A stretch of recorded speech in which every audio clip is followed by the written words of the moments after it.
We're also looking back today to this week in Pittsburgh in 1954 with baseball, fishing, and beauty queens making headlines in this week's edition of the Pitt Parade.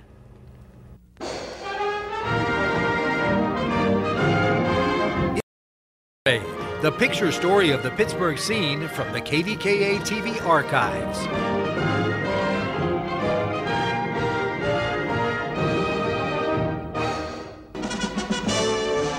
Baseball was back in town this week in April 1954. Welcome to the Pirates' 54 home opener. This game at Forbes Field was the first time the Bucks had opened their season at home since 1893. They hosted the Phillies this week, and a sellout crowd welcomed the Bucks back to town. Let's see how many famous faces you can pick out of that crowd.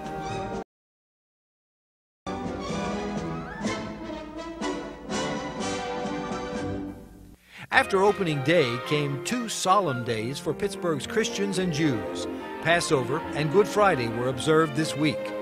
This is the Seder dinner at the Tree of Life Synagogue and the Good Friday services at the First Presbyterian Church, Trinity Cathedral, and St. Mary's. Fish on Fridays is a Lenten tradition, but some local fishermen started a new tradition this week. Fish on Friday, Saturday, Sunday, every day of the week if they could. Trout season started this week and they were hooked. Hundreds of anglers stood pole to pole at Marshall Lake in North Park, hoping to land a big one for the supper table. What goes well with fish? Well, how about potatoes, apples, and cherry pie? The queens of those crops were visiting Pittsburgh this week. The agriculture queens came from all over Pennsylvania.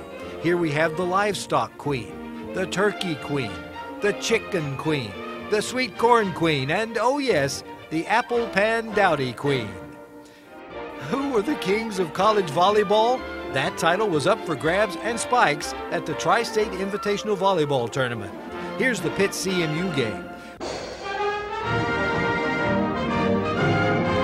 We were following the bouncing ball this week in April 1954.